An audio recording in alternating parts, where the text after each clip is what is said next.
ചെന്നൈയിൽ നിന്ന് ഒരു പ്രേക്ഷകൻ ചേരുന്നുണ്ട്, പ്രേമൻ. ശ്രീ പ്രേമൻ, താങ്കൾക്ക് എന്താണ് ഈ ഒരു വിഴിഞ്ഞ ഓഹരി കൈമാറ്റവുമായി ബന്ധപ്പെട്ട് ഉയർന്നു വന്ന വിവാദങ്ങളെക്കുറിച്ചും അതോടൊപ്പം CPM-നുള്ളിൽ തന്നെ ഉയരുന്ന ഈ ഒരു എതിർസ്വരങ്ങളെക്കുറിച്ചും പറയാനുള്ളത്? CPM-ൽ ആകെ പ്രശ്നങ്ങളല്ലേ, എല്ലാ സ്ഥലങ്ങളിൽ നിന്നും പിന്നെ അവസരങ്ങൾ ഇങ്ങനെ വന്നുകൊണ്ടിരിക്കുകയല്ലേ. ഈ നല്ലൊരു ഭരണം കാഴ്ചവെക്കാണ് നമ്മൾ VD സതീശൻ. ആ ഭരണത്തിനെ കുറ്റപ്പെടുത്തുക എന്നുള്ള ഒരു ഉദ്ദേശം മാത്രമേ ഇവർക്കുള്ളൂ.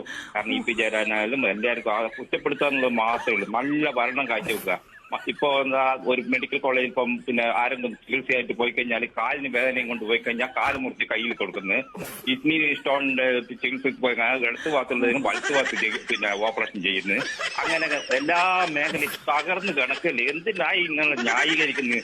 ഈ VD സതീശൻ ഭരണം വന്നതിന് ശേഷം PMC-യിൽ ഒപ്പുവെക്കാൻ പോകുന്നു. ഇവര് കടലിൽ തൂക്കി എറിയുന്നു പറഞ്ഞത് ഇപ്പൊ അതിൽ ഒപ്പുവെക്കാൻ വേണ്ടി പോവുകയാണ്. അങ്ങനെ എല്ലാ മേഖലയിലും കണ്ടിട്ടില്ല. ഇപ്പൊ 10 പേര് 7 പേര് പിന്നെ വയനാട്ടിലെ പിന്നെ മണ്ണിടിച്ചാൽ 7 പേര് മരണപ്പെട്ടു.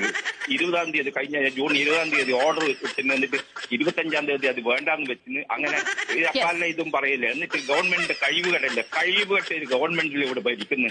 നിങ്ങൾ അതിനെ ന്യായീകരിക്കുന്നു പറയുമ്പോൾ നമുക്ക് ലജ്ജ തോന്നുന്നു.